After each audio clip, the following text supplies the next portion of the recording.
Great segue into the Spider-Man trailer. I couldn't find a smooth segue for that. That was a pretty tough one, going from Jesus to Spider-Man.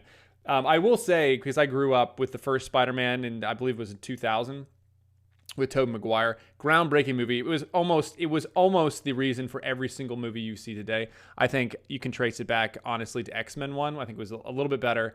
And that was how we got all the superhero movies that were quality today. But the first one was great. The second one's a phenomenal film. And now they've done this new series with Tom Holland as the young Spider-Man. I have not seen this trailer. I do want to see this and give my take. And I'll tell you why I think the first one was good. And then I'll also react to this trailer. Let's take a look.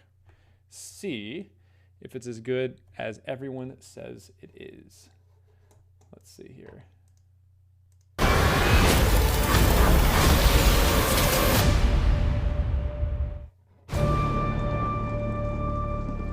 Ever since I got bit by that spider, I've only had 1 week where my life has felt normal. That was when you found out.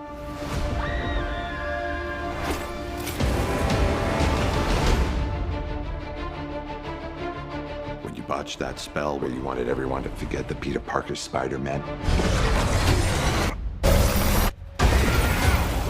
we started getting some visitors. From every universe.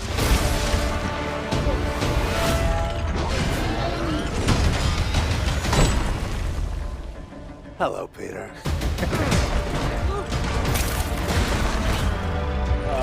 You're not Peter Parker. I'm sorry, what was your name again? Dr. Otto Octavius. Wait, no, seriously, what's your actual name? There are others out there. We need to send them back. So, Scooby-Doo this crap. You know, all this is kind of your mess. I know a couple of magic words myself, starting with the word please. Please, Scooby-Doo this crap.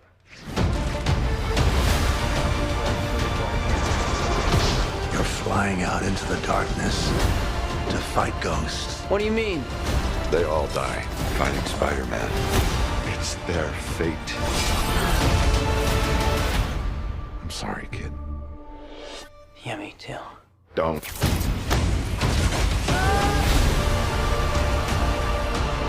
Look, there has to be another way! There isn't. They're a danger to our universe. You're not gonna take this away from me. Peter, you're struggling to have everything you want while the world tries to make you choose. This is all my fault. I can't save everyone.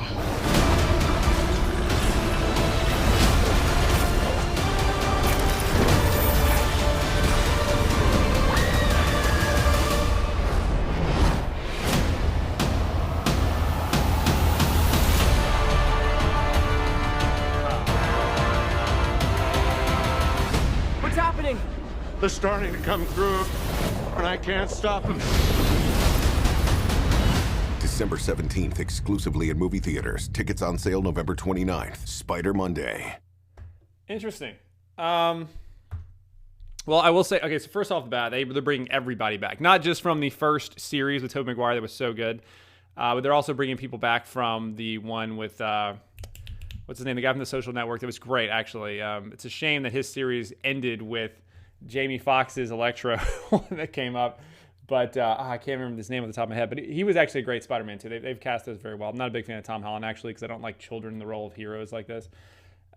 Specifically because you can't really put them in any type of real jeopardy where it's it doesn't ground it the same way, in my opinion.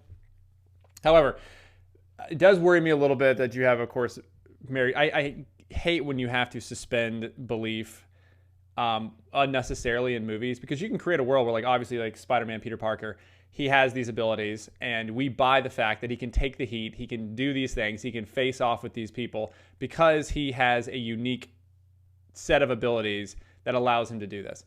What is not believable is when characters, whether it's Mary Jane or anyone else, decides to mouth off to someone who is not even in their same world, and it's like, oh, we're just going to make a political point of being strong or whatever. It's very annoying, and it takes you out of the world because you have to suspend more than just the fact that we're in a galaxy far, far away. Now we have to pretend that people that aren't even heroes, they don't have these abilities, like somehow do, and they get a pass, or there's not a normal reaction that you would expect from the person that does have power. It's very, very annoying when they do that. But the trailer, great. Dr. Otto Octavius, I hope everyone gets to watch like the first one and the second one. The second one's a great movie. The second Spider-Man 2 with Tobey Maguire, that's where Dr. Octavius is in that. That's a great movie. It's exciting to see him come back. The Green Goblin with William Dafoe is phenomenal. You even saw Sandman from the third one, and then you saw Jamie Foxx coming back. That's going to be a very expensive movie. I do want to see that only because it's going to be such a spectacle. I have no idea if they're going to keep the story true. One of the things I wanted to mention, one of the reasons why I loved the first one so much, is because you have someone that is a hero in spite of all their circumstances. And what do I mean by that is that Peter Parker in the first Spider-Man, he has every reason to be resentful and hate the world and hate his environment. He's had his family, he had his parents ripped from him, okay? He's an orphan. He's living with his aunt and his uncle. So he could lean on that resentment and that hate. And then he also is bullied. He's abused. So then he could also be like, a perpetual victim of like, oh, I'm just like, the world just is what it is and I don't want to save it and all this kind of stuff.